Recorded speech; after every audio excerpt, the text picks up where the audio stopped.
Do samba ao samba. Ontem falamos de Donga. Hoje falaremos de dois dos seus companheiros, João da Baiana e Pixinguinha. João da Baiana nasceu em 1887 e morreu em 1974. João da Baiana era o nome artístico de João Machado Gomes, músico brasileiro, nascido e falecido na cidade do Rio de Janeiro, neto de escravos e filho de integrantes da comunidade baiana da Pequena África. Pequena África era uma região do Rio de Janeiro, o nome já diz, Pequena África, devido à população negra, descendente de escravizados e muitos migrantes vindo do nordeste do país. Se não me engano, esse termo Pequena África foi criado por João do Rio, um escritor memorialista. Então, ele desempenhou, né, o papel, né, de percussionista, compositor e cantor.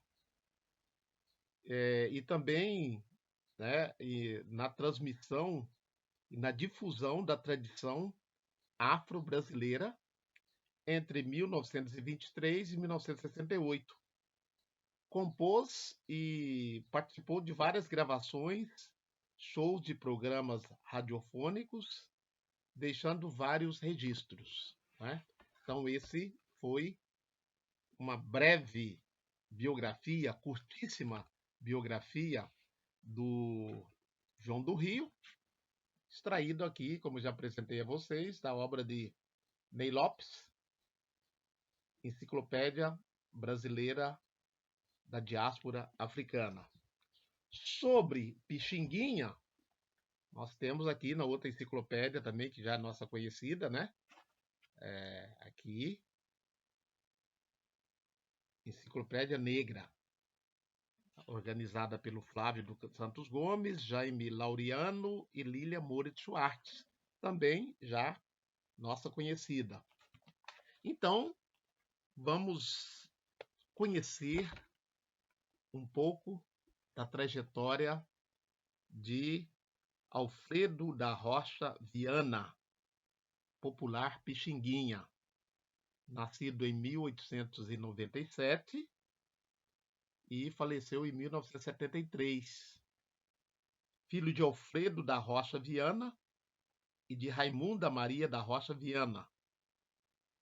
Ele nasceu no bairro de Piedade, subúrbio do Rio de Janeiro. Raimunda casou-se 2 vezes e teve 14 filhos.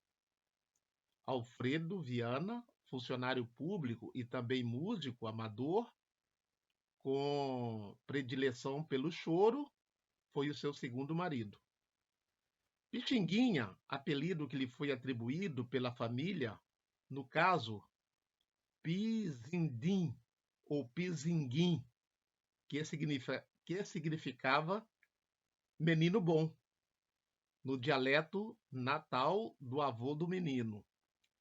Foi criado no Catumbi, em chácaras localizadas em morros, onde viviam muitas famílias negras, descendentes das primeiras gerações de libertos. A família Rocha Viana morava num casarão que logo ficou conhecido como a Pensão Viana, pois, não raro, o patriarca Alfredo ajudava e abrigava amigos com dificuldades financeiras.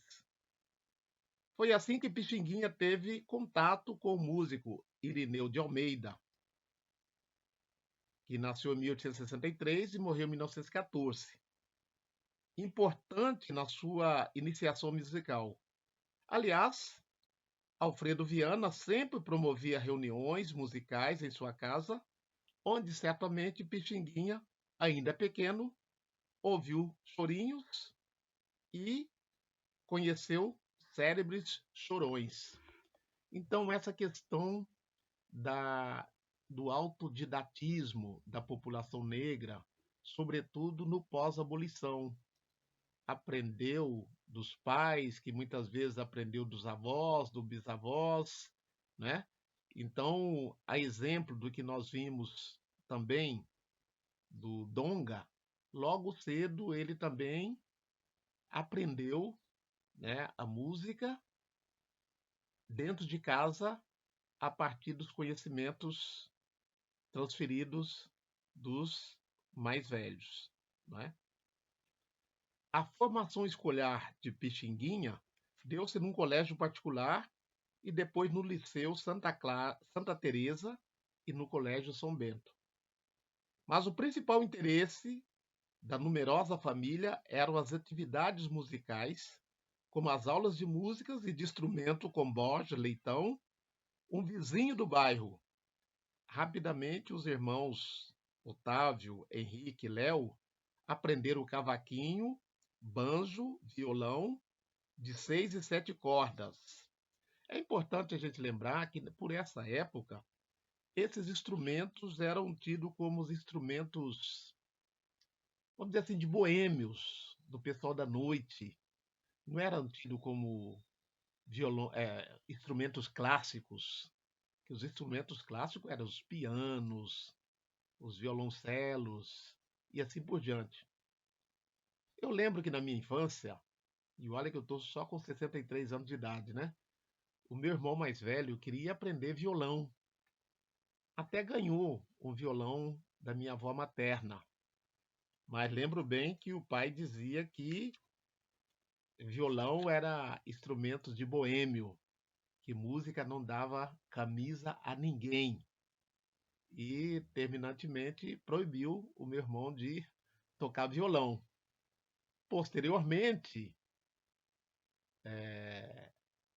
eu levei o violão para casa, porque eu era seminarista e no seminário a gente aprendia alguns instrumentos, entre eles violão. E durante as férias, o padre me permitiu que eu levasse o violão para casa para que eu pudesse ensaiar. Então, a partir desse momento, né, a proibição de tocar violão não existiu mais na nossa casa. E hoje eu tenho irmãos que aprenderam violão a partir daí, segundo alguns deles, e alguns deles fizeram conservatórios e tocam, né, em orquestras. Então a música também passou a fazer parte da nossa família, sobretudo o violão. Mas quando meu pai proibiu o meu irmão de tocar violão, ele comprou um piano, né? E o piano se encontra lá em Lavras, no bairro da Nova Lavras. Inclusive, duas irmãs aprenderam a tocar piano, né? Foram para aula de piano. E um outro irmão, como autodidata, aprendeu a tocar piano a partir, né, do aprendizado das minhas irmãs. Então, nós não somos músicos profissionais, mas temos músicos na família. Continuando aqui, onde eu havia parado, os irmãos de Pixinguinha, né? As irmãs Edith e Emengarda se interessaram por música e canto, sendo a primeira também pianista. Ainda criança, Pixinguinha aprendeu a tocar cavaquinho com os irmãos, mas logo se destacou na flauta, motivando seu pai a adquirir um instrumento de prata da marca italiana Barlassina e Bilouro, produzida por encomendas. Consta que Pixinguinha, já em 1908, compôs Lata de Leite, um dos seus primeiros choros. Em 1911, por intermédio de Irineu de Almeida, entrou na orquestra do rancho Sociedade Dançante e Carnavalesca, filha das jardineiras. Em seguida, teve papel importante no rancho Paladinos japoneses, em que chegou a ser diretor de harmonia. Na sequência, formou o conjunto musical Trio Suburbano, de piano, violino e com ele na flauta. Com pouco mais de 15 anos, acompanhando seus irmãos, Pixinguinha começou a tocar em locais públicos, como a Casa de Chopp La Concha, entre outros lugares. Foi então contratado para participar da orquestra do Cine Teatro Rio Branco. Em 1913, entrou no grupo do Caxangá, comandado por João Pernambucano, fazendo muito sucesso com músicas de carnaval. A partir de 1914, Pixinguinha deu início a uma série de gravações de grandes sucessos. Consta que Carinhoso, uma das mais conhecidas composições de sua autoria, foi feita entre 1916 e 1917. Em 1918 e 1919, ele compôs sambas em parceria com Donga, com o grupo Condonga e Mauro de Almeida. Com o grupo Os Oito Batutas, começou tocando nos cinemas da cidade. O sucesso popular levou os músicos a excursionar por cidades da Bahia, Pernambuco, São Paulo e outros estados. Em 1922, lembrando que 1922 foi o centenário da independência. Em 1922, com o patrocínio de Arnaldo Guinley, o grupo seguiria para Paris com 7 integrantes: Pixinguinha, Donga, China, Nelson Alves, José Alves de Lima, José Monteiro e Cizenando Santos. Na volta, participaram dos festejos e eventos da comemoração do centenário da independência, como eu disse anteriormente, em 1922, sendo em seguida contratados para atuar em espetáculos da companhia Bataclan, empresa francesa que fazia teatros e revista em São Paulo. No fim do mesmo ano, o conjunto marcaria presença em apresentações internacionais na cidade de Buenos Aires. Em 1926, Pixinguinha começou a atuar como regente da Companhia Negra de Revista, que durou de 1926 a 1927, criada por De Chocolat.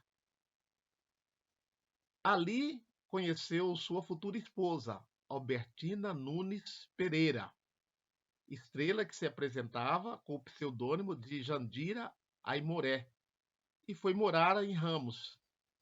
Enquanto isso, seguiu gravando choros, chorinhos, sambas, machixe, polcas e lundus. Em 1926, compôs Lamentos, um dos seus choros mais famosos. Em 1933, diplomou-se em Teoria Musical no Instituto Nacional de Música. Nomeado funcionário público como fiscal de limpeza urbana, foi estimulado a fundar uma banda que se exibiu em 1920 e 1934 na posse de Pedro Ernesto, prefeito eleito do então Distrito Federal, Rio de Janeiro. Na década de 1930, já era regente e músico contratado pelas principais gravadoras da época, produzindo importantes arranjos. Sua composição Carinhoso, que já tinha sido orquestradas e gravada em 1928, ganhou posteriormente letra de João de Barro e foi gravada por Orlando Silva em 1937.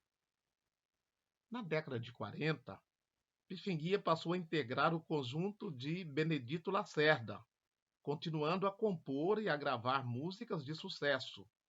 Sua carreira acabou entrando em certo declínio no alvorecer do ano de 1950, mas foi retomada em 1954 com o conjunto Velha Guarda, composto de veteranos como Donga e João da Baiana, entre outros.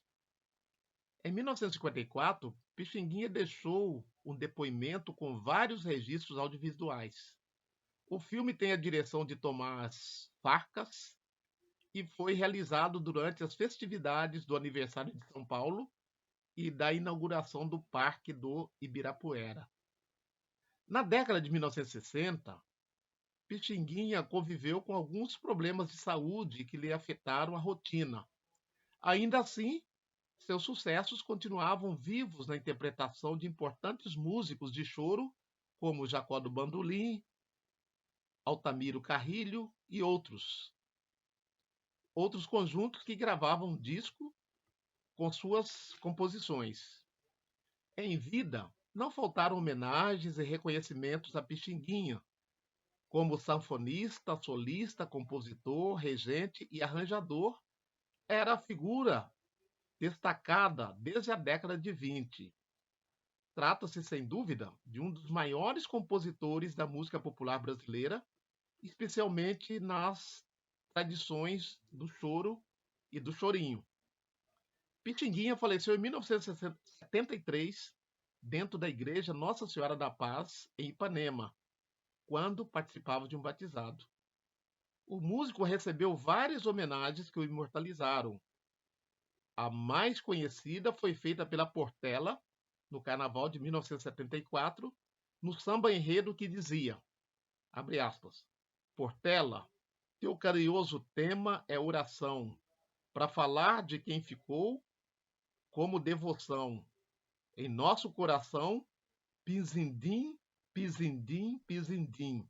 Era assim que a vovó Pixinguinha chamava. Menino bom na sua língua natal, menino bom que se tornou imortal. E ele, que era um poema de ternura e paz, fez um batuque que não se esquece mais, de rosas musicais. Fecha aspas. Então, essa foi a homenagem que a Portela, Escola de Samba, fez a Pixinguinha no Carnaval de 1974. Merecida homenagem. Então, Pixinguinha, ator, aliás, compositor, músico, arranjadista, afrodescendente, orgulho da música popular brasileira.